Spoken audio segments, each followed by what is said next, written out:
How you doing? Welcome to another video. Today I want to give you a few tips on surviving a single month without alcohol, right? For those who are heading into this and they want to stop drinking alcohol for good, but for people as well who are who want to do a dry January or a dry October or something like that. One of the benefits, or several of the benefits, I think after a month you're definitely going to find that your sleep will improve. You'll save some money depending on how much you drink. You'll definitely lose a bit of weight. You'll find that you have more energy after a month without alcohol, and you're going to give your organs a bit of a break, especially your liver. Now, watch out at the end of this video. I'll give you another video for all the benefits, some of the benefits of stopping drinking alcohol for just 1 month, right? But here are a few tips on how to survive that month if you're in doubt. The first tip is just to understand your reasons. Why are you doing this? You know, why do you want to stop for a month? Why is it important to you? You know, what benefits do you hope to gain, right? It's good to understand the reasons why you want to do this, because it is a sacrifice. It's tough. You know, the first 30 days for people, I coach people all the time in stopping drinking alcohol permanently, and those first 30 days are the toughest. So you really need to have a motivation for doing it. Now, mostly the motivation that people have is a pain. Generally it's a psychological pain that they've come so far. Maybe you've got pains in your sides or physical pain as well, but it's generally a psychological pain. You know, you understand that alcohol is causing you damage in your life, but that pain motivation will only get you so far. So hopefully it gets you to 30 days, but it's good to have a goal at the end of it. You know, do you want to be able to sleep better? Do you want to save some money? Do you want to lose a bit of weight? It can really help you to lose weight. So that's the first tip, just to have a reason, an end goal in mind. Number 2, avoid your triggers. Avoid the temptations if you can, if you like. You know, better out of sight, out of mind. It's all about getting the alcohol out of your home if you can. You know, not seeing this stuff every day. You know, not going to bars and restaurants. You know, sometimes being around other people can be a big trigger. Environments are a big trigger. Most of the triggers are going to happen in your head, so it's how you respond to the triggers that are firing off, rather than allowing yourself to automatically react. But you know, the less natural triggers that you have in your life, the better it's going to be for yourself. So you know, just try and avoid alcohol as much as you possibly can. Try and avoid the pubs, the restaurants, the people, and get it out of your house.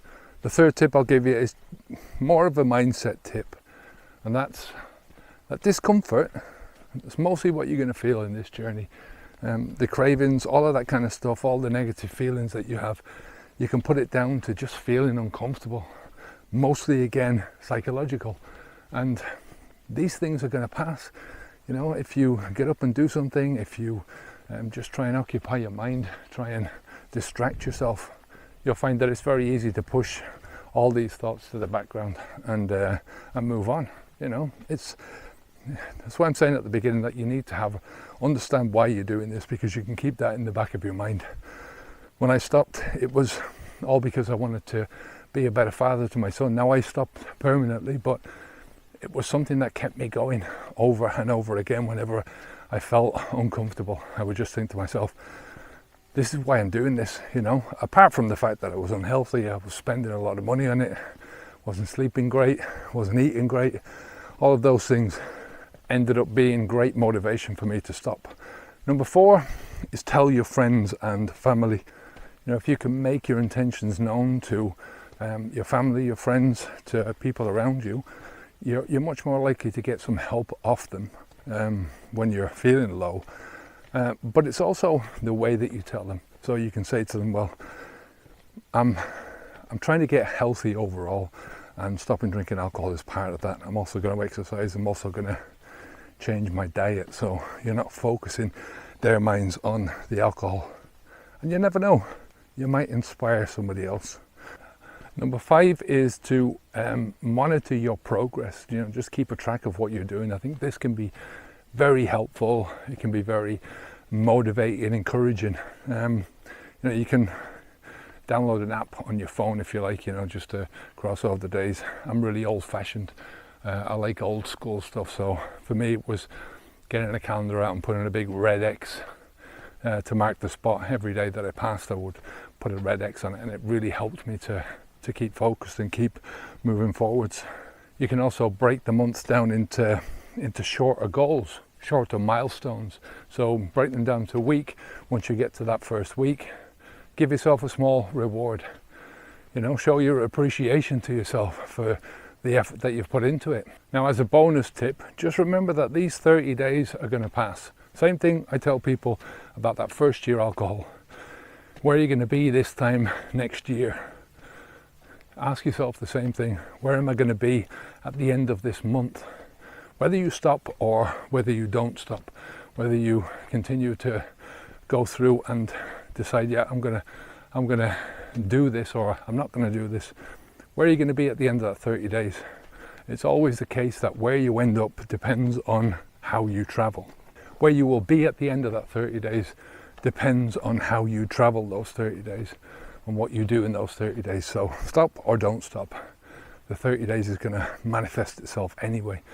Now, as a bonus tip, once you get to the end of the 30 days, seriously think about continuing.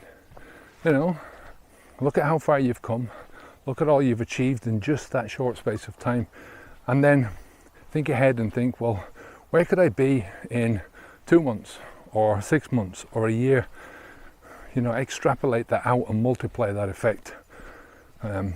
Stopping drinking alcohol for me, I'm 10 years no alcohol, and it was the best decision that I ever made in my entire life. So I hope that helped.